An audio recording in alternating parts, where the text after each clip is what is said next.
So I'm Dennis McNett. I live in Elgin, Texas, and I mostly do relief prints, so carving linoleum and woodcuts. I met Richard Mock. I was having a really hard time in New York. Self-esteem was really low. I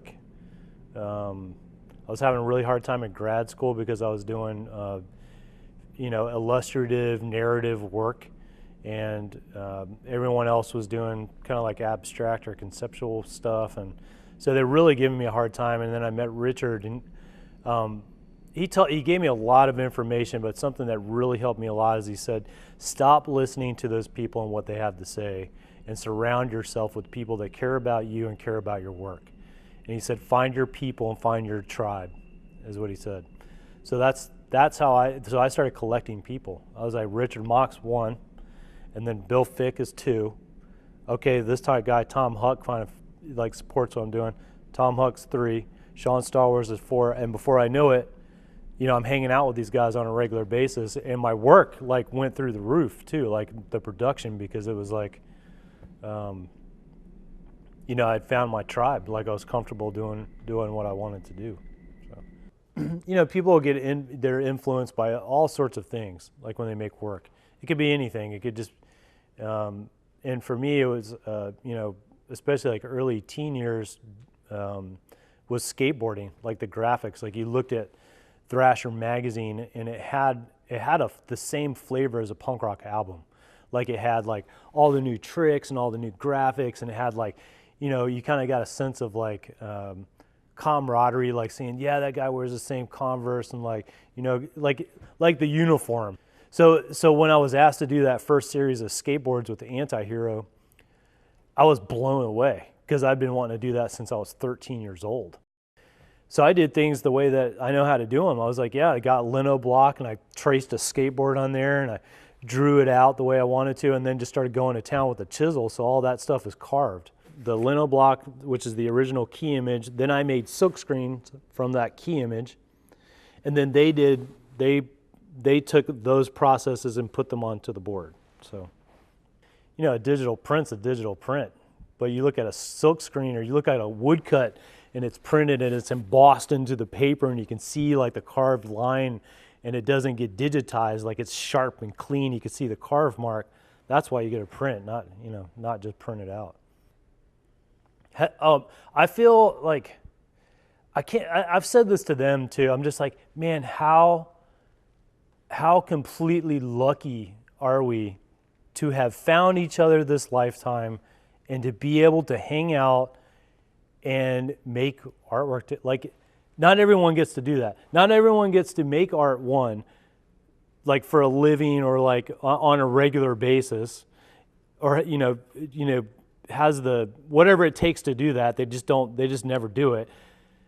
Then like to have to find those people and be like, man, I'm into that same thing, and then be into like a similar aesthetic too. It's just like, that's so rare, and I just feel really lucky. And like, yeah, it just feels like, it goes right back to what Richard said. It's like, that's what gets me through it. Like when I feel like, man, fuck, this is just too hard. I just can't keep doing my life like this. Or, I'm so tired of being scared about like not paying rent next month, or whatever it is. And then to like be able to call like Tom or Sean and like, yeah, man, I'm going through the same thing. It's okay, man. We're going to we're going to figure it out. We always figure it out, So that's what I get out of it. Sean Starwars from Laurel, Mississippi, and I mostly do color woodcuts, but definitely just woodcuts.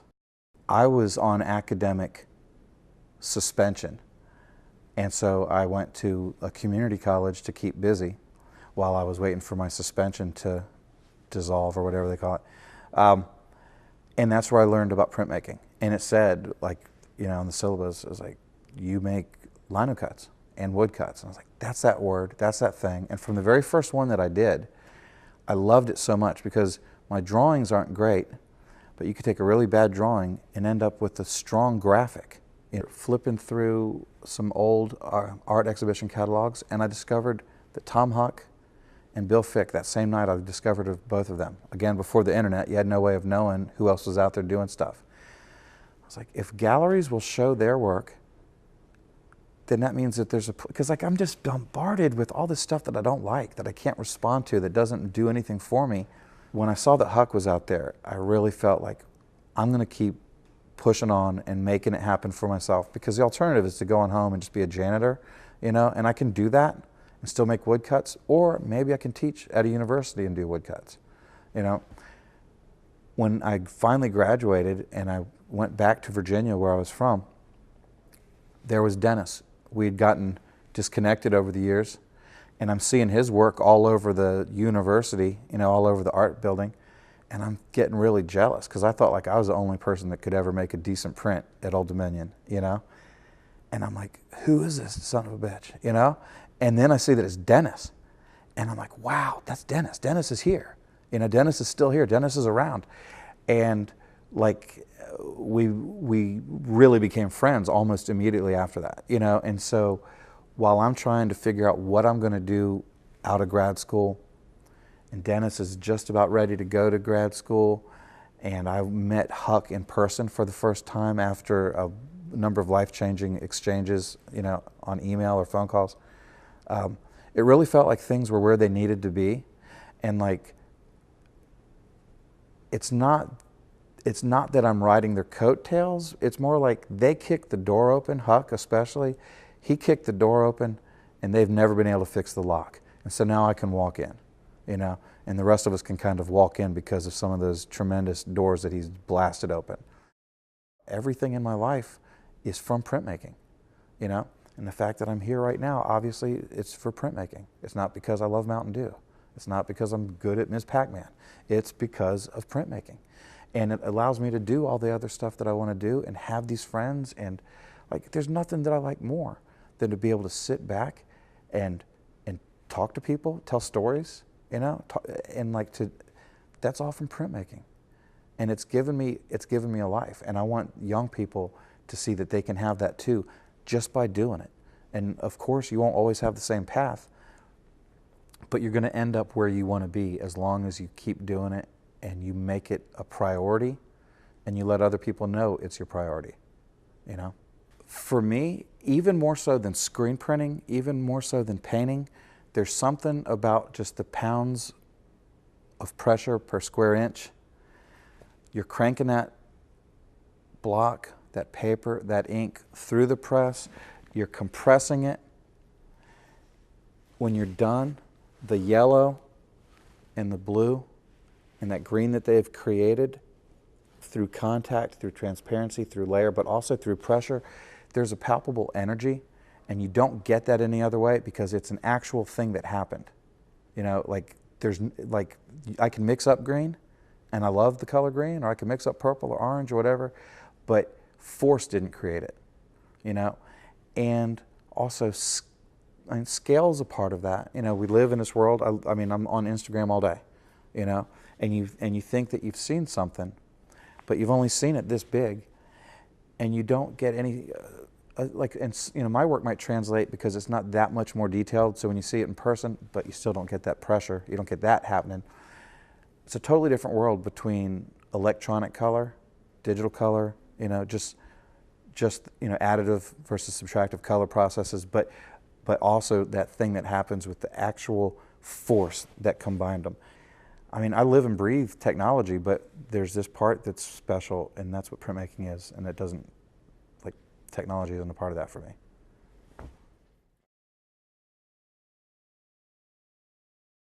I'm Tom Huck. I'm from Missouri, and I'm a printmaker that specializes in woodcuts for the most part. I do all print stuff, but that's 90% of what I do is woodcut. The thing is, that whole Outlaw Printmakers thing was named because we were going to have a show together of a bunch of our friends in New York. And there's a guy named Tony Fitzpatrick who's this great artist in Chicago. He's older than us, and he was like, let's just call it the Outlaw Printmakers. He came up with it. So there was never a moment it was like, oh, I'm one of these guys. And it wasn't. It was just us all doing our, well, for me, it was doing our own thing. And it was pissing people off and freaking people out. And people were loving it, people were hating it all at the same time. And it fit because we were definitely breaking from an academic norm, because most of the time up until that point, printmaking functioned within universities because those are the only places that can afford to have that damn expensive equipment, you know? So there was a relatively conservative look to things that functioned within university systems. It was Bill Fick, because this is in the early 90s, Bill would figure out where to send posters of his prints. He didn't send the actual prints, he just sent out posters with images of his prints on them with catchy sayings and stuff. I sought him out after I graduated, after graduate school. One of my teachers had his phone number, and I think I called him or something like that. I called him on the phone and talked his ear off. He thought I was some crazy, because nobody was calling any of us, you know, to be Bill. Some kid from Missouri, he's in New York, calling him, I love your work, man. You know, it wasn't like you could Facebook message him. It was like a real phone call, you know, no cell phones. I found his number and talked to him forever, and then eventually we met. And we just hit it off right away. But it was Bill. And then Bill introduced me to Richard, who I was a fan of before I knew of Bill's work. So it worked its backwards to go forward, I think. The reason that I work so big, there are two reasons for it. The first reason is that Dewar worked huge. Okay, for his time, up until Dewar, woodcuts were this big, and they were repeated in books to illustrate things. They would just repeat the same image. And when Dewar came along, he did woodcuts that were this big. Those were huge for the time. But also, I work big because I want to compete with painting, because prints are not taken seriously by the bigger art world. I try to compete on the big level. You can, I mean, obviously they're more expensive that way. Yeah, it's done for that reason. There's a third reason, which could be the first important reason, because it allows my images to be a little freer, and some improvising comes in when I'm planning them on the block too. Some new things that I may not have thought about an image can come in when you see a compositional weakness too, so it's large. And you can use more value in it in a woodcut, because woodcut lines are very rough and busy. And so the bigger something is, the more breathing room there is in all the negative areas that you see. Okay? So there's three reasons why I do work large like that. This world is moving so fast. Everything moves so fast. And my life is a mess all the time. And it's the only place where I have complete control of anything in my life. You know? So I'm a product of what came before me, and I said this earlier today. I think about my prints as a part of a lineage, and the way there's an element of craft in all of my heroes' work, and I want to practice that craft and take that craft forward so that somebody 100 years from now can look back at my stuff and say, hey, what's the next step?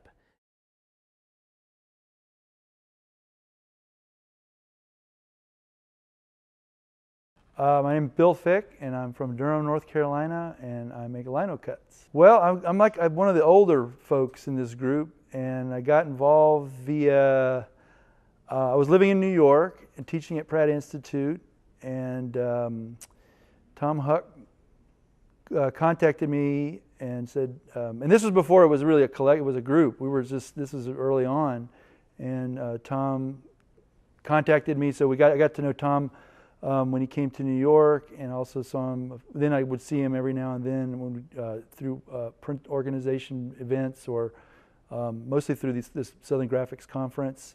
And then Dennis McNett came to New York, and Dennis was at Pratt while I was there, and so got to know Dennis there, and then Sean through Dennis. So that was kind of the beginning of it, really, because I had known Richard Mock early on when I moved to New York in '95.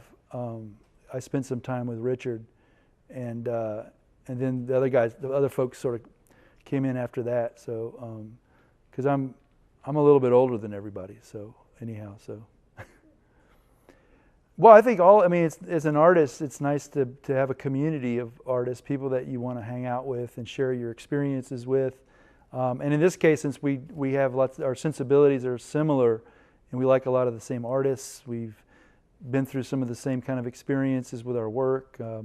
We show in similar places, and so it's nice to have that community. And I think for us printmakers tend to like to socialize and hang out, and work together.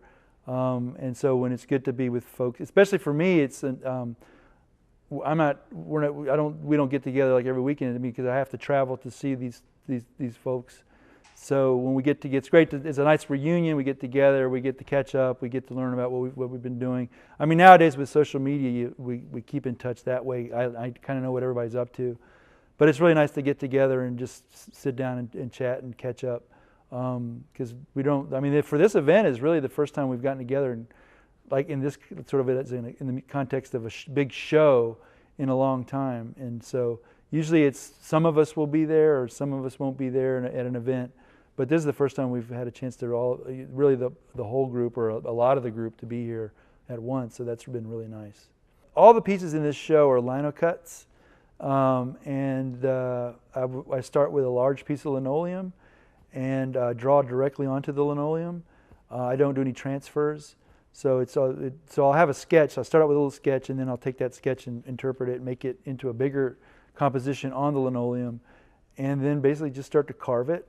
And so once the drawing is done, I just carve it. I don't do any proofing while I'm making my prints, so I'll just carve the whole thing and then print it up on an etching press. I don't do it by hand. It's all done by an etching press. In the early days, early days meaning like when I got out of grad school, I didn't have access to a really big press, so I'd have to do it in pieces and then piece it together. But then I found some large presses and I could print the blocks. So the blocks in this, the images in this have been printed on bigger presses where I could print on one big sheet of paper. So yeah, that's it. It's really straightforward. It's just the physical act of making it and organizing how to make it, coming up with the design, and then the execution is what I really enjoy. So for me, that's what's important. I mean, the end result is great, and it's great to show it and things like that. But for me, it's the making of the print is a really important.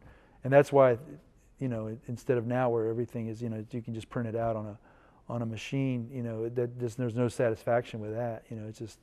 It's being able to actually physically carve it. And I think for me, that's what I really like about printmaking is that I'm not a big fan of just my drawings. And in fact, my drawings are always just studies. I never make completed finished drawings. For me, that the transformation from the drawing on the block to the carved part, that's what I really enjoy, is that how it becomes this transformed drawing. And it becomes this other thing, and the look that you can't really get, you can get something similar to it, and it can look like a drawing, but there's certain things that happen through the printing process that really make it special and really the thing that I really like about it. So I think I think we all have talked about this is that, just through working and getting a lot of work done, that's how good things happen. I think you can't just wait for it to happen. It's just making work, doing it and just letting it happen, and then that's really where the energy is and where it keeps you going. So.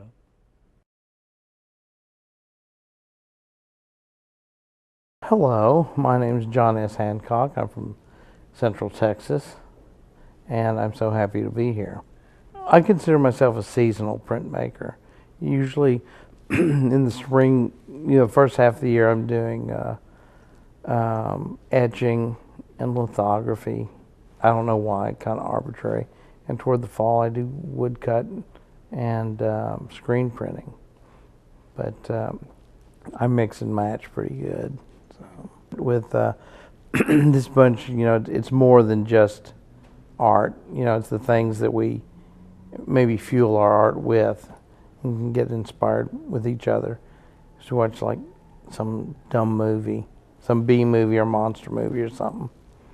That's kind of I do it, and my brother, Uncle Chuck, does it too. So we just like dumb stuff. Well, you know, Carlos and I met back when we were in school, and we were just kind of doing whatever we were doing back then.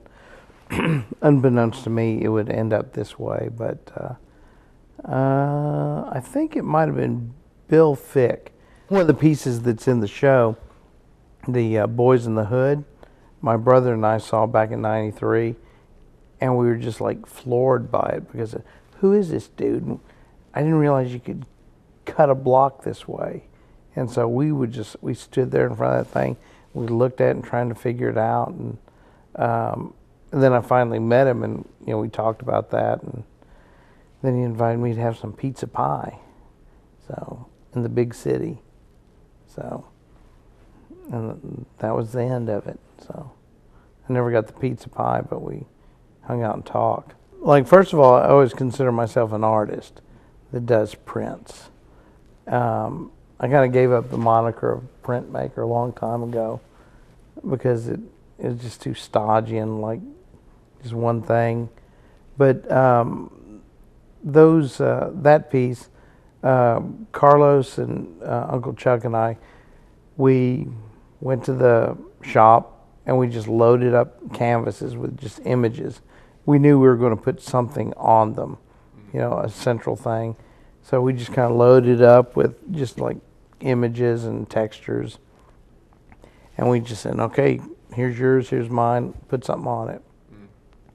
And I just combined mine with painting and printmaking. And Carlos did, I think, more traditional print on his. And Uncle Chuck, he did painting and spray paint stencils on his.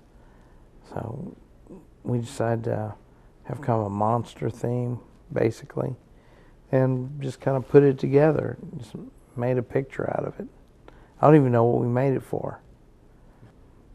People ask me when I make something, say, what's that for? I said, it's nothing, it's art. So we just make shit. So we just made that, and I guess y'all wanted it, so there it hangs. So, you know, I always believed that, you know, internet wasn't just for porn. It was for like much more stuff, but why look at something on a little tiny screen when you have this big real thing in front of you? I'm kind of hung up with the object, you know, not just a picture of the object. Or, you know, I always see people go to the museums and they'll take a picture of a painting and says, why? You know, go buy a postcard. You can have the object. I just, I don't know, I just kind of have a passion for making things and no real reason to do it. I just make it. And I think my brother does the same way, just no reason, you know. I don't like watching TV that much. I try not to get on the screens that much, but I just like making the thing.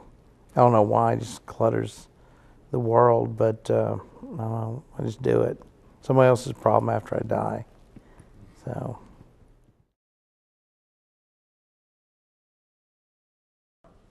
My name is Carlos Hernandez, and I am from Houston, Texas, and I love to screen print. I love all printmaking, but I really love to screen print. I met John Hancock when I was a student at Texas Tech, and I loved his aesthetic. I love everything that he did, and he really influenced me. John did. And I just kept looking at other artists, and I just kept doing what I wanted to do, and eventually I met up with everyone. We all came together at the crossroads. Everything's been done before, but I can tell you the pieces that I like, my personal pieces that I like, and where, you know, this adventure, I hope, never ends, and I never stop learning. I hope that I can learn from some of these pieces. One is the really big, it's probably the biggest piece that I have. It's a honky-tonk guy that is sitting down on a laptop, steel lap, and he is doing, looking down, and he's old school, and behind him are all these old photos. I love going through vintage shops and looking at old yearbooks and things like that, and piecing together like this narrative, like making up this narrative of what is happening. and maybe he's so old that he's dead and he's got the skull. And I love piecing all that together like a puzzle, stitching it together. And I want to explore that some more. I really like doing that. The other thing too is the gig posters. I really love going straight from sketchbook to print, like almost scanning it in and going there and doing hand-drawn type, not really messing with set type. You can stand behind a computer or get on social media or whatever, and those things aren't particularly real. There's something about taking a hand and putting it on paper. Your mind starts to wander. Those chemicals start to get released, and it's important, you know, as an artist to touch and feel and do those type of things. I think because your soul basically needs it. Sure, you can press a button, but it's not the same feeling. It's not at all. It's very different. It's about your soul. It's about touch, feel. It's all of those things put together. Well, I love printing. Obviously, I mean, I love printing, but I love this group. These are the best friends you're going to have forever. I mean, it's like talking to your brother and sister. And you know, we all have the same sort of mindset. No one's going to judge you for anything else. It's just a certain aesthetic. And I love being in that group, being accepted into that group. My name is Joseph Zimmerman, and I am the curator of contemporary art at the Fort Museum of Art. We had worked with a couple of the Outlaws in the collective, but as we started putting the pieces together, we realized that it was bigger and bigger, and there were more people. And what started out with just Dennis McNett, Bill Fick, and Tom Huck, we started learning about Carlos Hernandez and Artemio Rodriguez, and it just kind of started growing from there, and these names kept popping up, and it kind of started forming a map for us that there was this collective and that no one had ever shown them before. One of the great things that I like about putting on an exhibit is the ephemeral aspects of any of that. Having the wood blocks and having the silk screens and having the tools that go along with those things really brings the audience closer to the understanding that the amount of work that goes into making these, and it's not just all the same thing. What was great about having the exhibit at the Fort Museum of Art is we had 8 of the artists come in for the exhibit, and we had Bill Fick and Carlos Hernandez do some printmaking demos that were sponsored by Speedball, which was really amazing. Having people who aren't artists show up for a printmaking demo and not be intimidated by it and just try to get closer to that understanding of how the art is made helps, you know, bring that audience just closer, not only to the artist, but to the art, and then like a deeper understanding of it. Seeing that show all together, you can really start to see, even though they're from all over the country, that it's the influence of the deep, weird subculture of like sometimes that 1950s weird things, anything from like circus culture to like honky tonk. And a lot of people, they have the same line running through them as far as like being, you know, political and having like a soapbox that they stand on for certain things in their art, and they're all of the same like-mindedness. So you start seeing that those pieces pop up over and over again, even though there may be through different mediums, like I said, silk screening over here, or, you know, a lino block over here. There's still some commonality.